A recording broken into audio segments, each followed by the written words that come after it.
नमस्कार। मैंने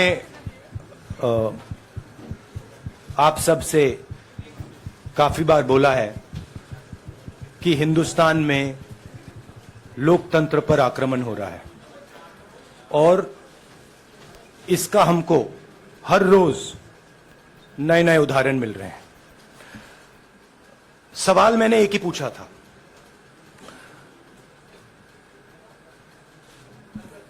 फाउंडेशन पे जाता हूं, अदानी जी की शेल कंपनीज हैं, अदानी जी की शेल कंपनीज हैं, उसमें 20,000 करोड़ रुपया किसी ने इन्वेस्ट किया। अदानी जी का पैसा नहीं है, अदानी जी का इंफ्रास्ट्रक्चर बिजनेस है, पैसा किसी और का है। सवाल यह है, ये जो 20,000 करोड़ रुपए हैं ये किसके हैं? यह सवाल मैंने पूछा। मैंने पार्लियामेंट हाउस में प्रूफ देके, जो मीडिया रिपोर्ट से मैंने निकाला, अदानी जी और नरेंद्र मोदी जी के रिश्ते के बारे में डिटेल में बोला। रिश्ता नया नहीं है, रिश्ता पुराना है।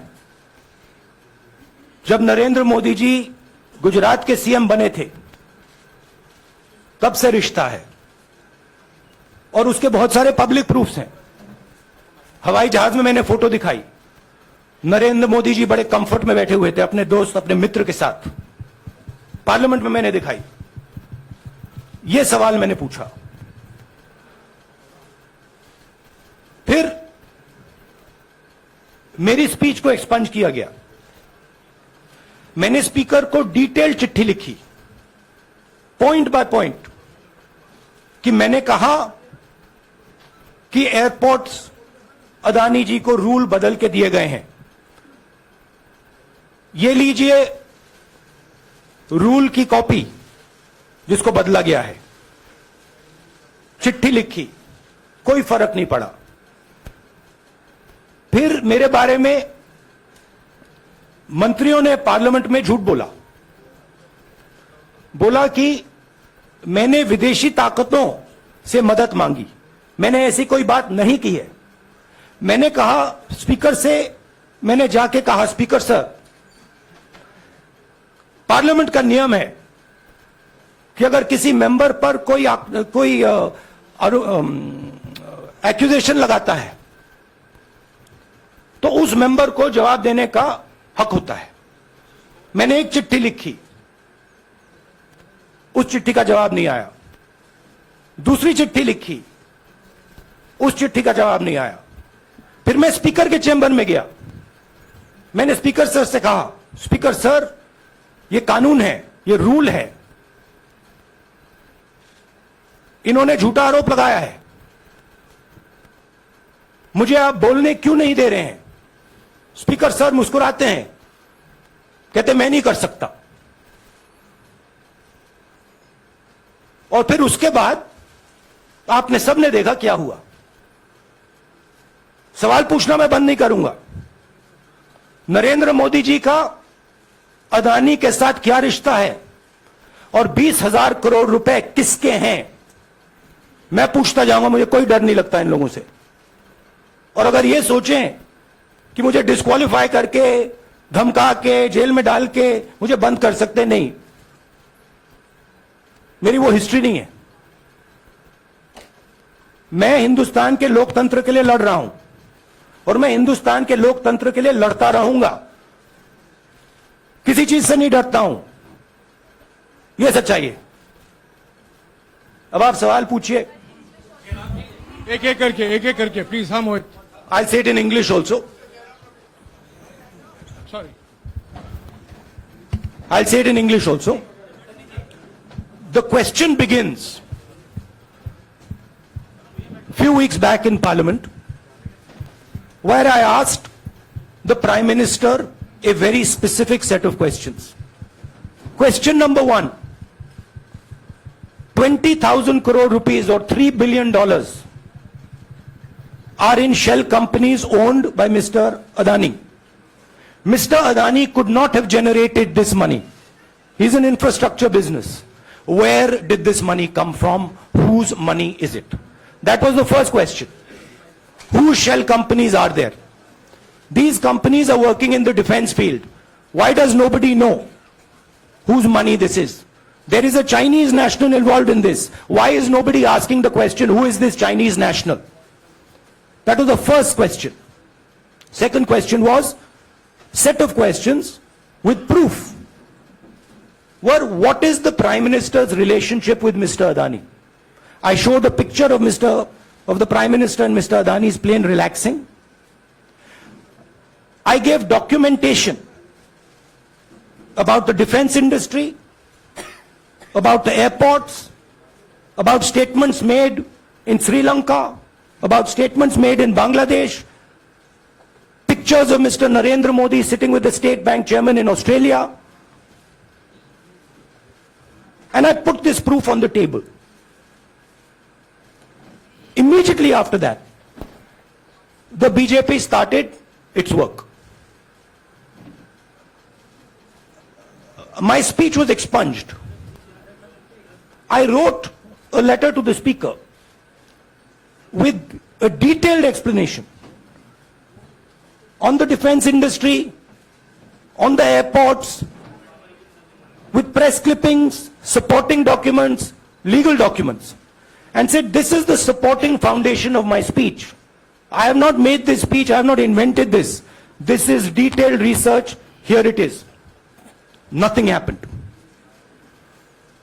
Nothing was revoked. My speech today is not part of the record of Parliament. The same, by the way, was done with Mr. Kharge. After that, BJP ministers lied about me in Parliament. They made the statement to distract from the Adani issue. The whole game, disqualification, and all these statements are to distract from the central question, whose money is it? 20,000 crores, whose is it? Kiska hai ye? That's the main question. The whole thing is to distract. So, they said that I've asked foreign forces to help India. Most ridiculous statement. I have never made such a statement. You can look at all the conversations I had in the United Kingdom. Not one such statement was made. In fact, I said this is India's problem. India has to resolve this problem, right? A minister lies on the floor of the House. I wrote to the Speaker and I said, Speaker, sir, it is my right as a member of Parliament, when somebody makes an accusation, to state my position. Please let me state my position. The first letter is not answered. I then write a second letter with more details, saying the names and what was said. Still no answer. I then go to the Speaker's chamber and I say, Speaker, sir, what is going on? We live in a democracy. You are the defender of that democracy. Why are you not letting me make my statement? The Speaker smiles and says, I cannot do that. Come and have a cup of tea with me. Right? So this is the whole drama that is being orchestrated to defend the Prime Minister from the simple question, whose 20,000 crore rupees, whose $3 billion went to Mr. Adani shell companies? हाँ जी मोहित, एक minute सबको मौका मिलेगा. राहुल जी, मोहित दुबे हूं मैं. मेरा सवाल ये है कि आप शहीदों. By the way, sorry, I just need to finish that. I left out a part.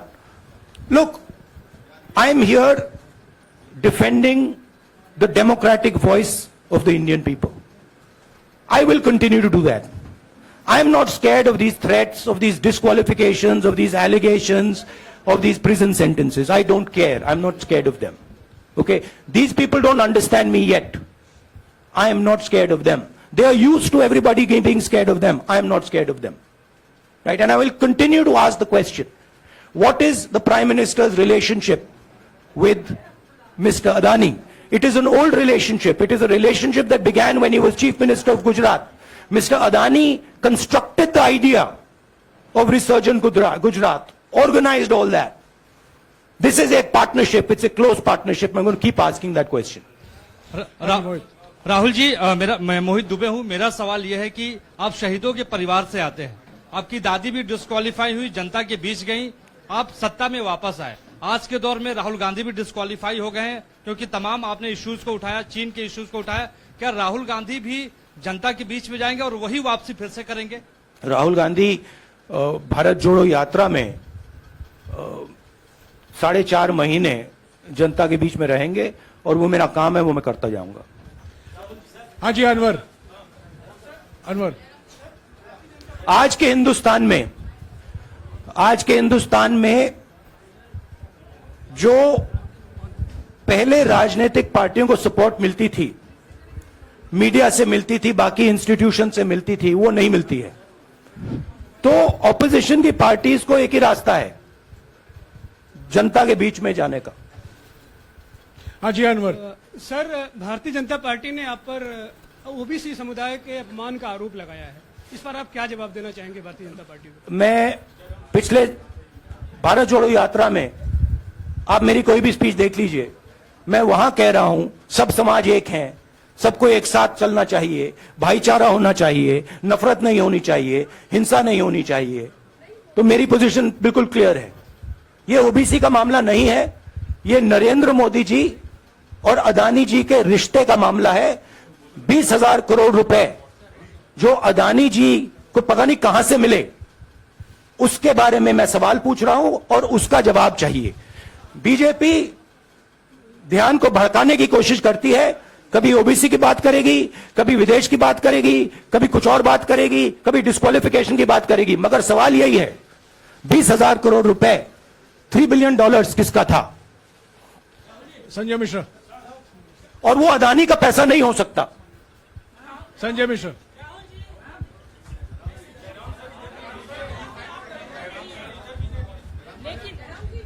आपने कहा आप डरते नहीं हैं, लेकिन स्टेट के टारगेट पे हैं और स्टेट आपके खिलाफ है, पूरी स्टेट, पूरी मशीनरी आपके खिलाफ है। ऐसे में आपके सामने चैलेंजेस बहुत बड़ा है, तो रास्ता क्या है, रणनीति क्या देखिए है? भैया, चाहे स्टेट हो, चाहे कुछ भी हो, मैं सच्चाई को देखता हूं। मुझे और किसी चीज में इंटरेस्ट नहीं है, मैं सच्चाई बोलता हूं। राजनीति में यह फैशनेबल बात नहीं है, मगर यह बात मेरे खून में है। मैं और कोई रास्ता निकाल ही नहीं सकता हूं। तो मेरा काम यह है, यह मेरी तपस्या है, जीवन की तपस्या है, उसको मैं करता जाऊंगा। चाहे मुझे डिस्क्वालीफाई करें, मारे पीटे, जेल में डाले, मुझे कोई फर्क नहीं पड़ता। मुझे अपनी तपस्या करनी है। इस देश ने मुझे सब कुछ दिया है। शांत हो जाइए। इस देश ने मुझे सब कुछ दिया है, प्यार दिया है, इज्जत दी है, इसलिए मैं ये करता हूं।